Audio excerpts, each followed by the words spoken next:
Mapagpalang araw po sa ating lahat. So ayan, shoutout po sa lahat ng ating mga viewers. So guys, naghukay po tayo dito guys. At talagang mayroon tayong na obserbahan at mayroon tayong nakita dito guys na kakaiba na nakabaon dito sa lupa. So yun po ang ating mga pinaghukayan. So yan. So yan po pinaghukayan natin guys. So dito, marami pong basura dito guys nakatambak. So yan. So tinapon natin. So marami tayong nakita dito mga kutsara, mga bakal-bakal. Siyempre magagaya nito. Yan, mga stainless. So yung guys, ito ang kakaiba na nakita natin guys. Kakaiba talaga ito nakita natin guys. So tinaniman natin guys ng dito, ng mga gulay. So may patula tayo, mga talbos ng kamote. Yan, patula doon sa kabila. So dito ay talbos ng kamote, kalabasa. May sili tayo. Yan, may bunga na guys. Yan, siling na buyo, may bunga na. So ngayon guys, ito ang kakaiba na nahukay ko dito. Kasi may mga bakal tayo na nahukay dito, mga stainless, kaya ganito. So ito pa yung kakaiba. So yung guys, yan po. So ito guys, magasin. Magasin ito guys. Yan, magasin ng baril. So magasin ng baril yan. Siguro to, importin. Magasin ng importin guys.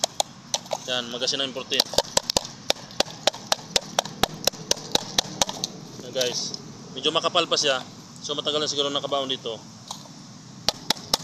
Yan.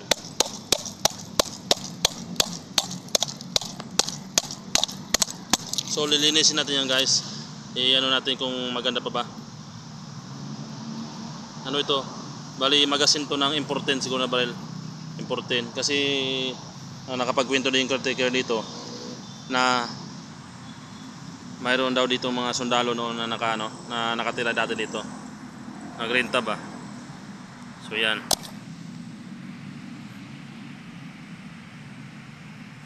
Magasin to guys ng importin. Hindi ko lang alam. Kasi maano siya oh. Yan. May plastic rin guys, may plastic. So yung nakapaikot ay bakal. Yan. So pag nilagyan siguro to guys ng bala ay nasa 14 piraso. Mga 14 pieces ang laman nito o 10. Yan. Kasi kakabit na ito guys ng ganyan. Ito kakabit sa salpak. Ito ang puwet. Isasalpak ito ng ganyan. Pasok sa loob ganyan. Dito papasok yung bala. Yan, lalabas. So hindi ko lang sure guys kung magasin to ng importin.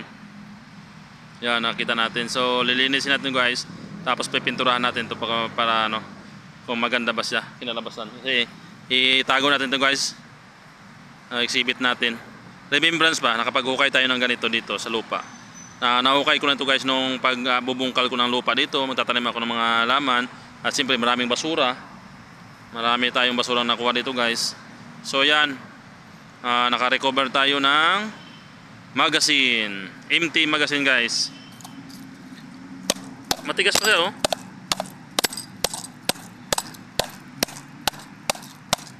So guys, matigas pa.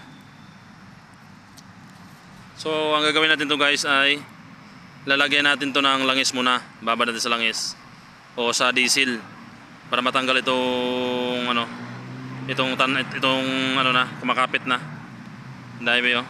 Siguro mga hindi lang 10 years siguro to guys nakabaon dito. So matibay talaga guys yung mga gamit nung unang panahon.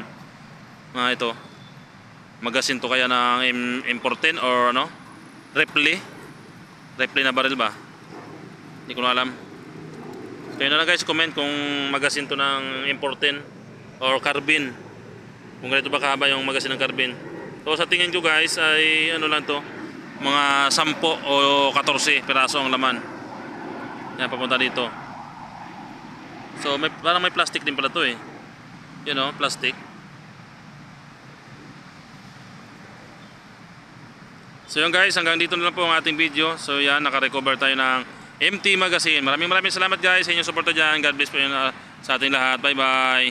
Kung hindi pa kayo guys nakapag-subscribe, please subscribe to my YouTube channel and hit the notification bell para updated kayo sa ating mga i-upload na video. Bye bye. Maraming salamat. God bless po.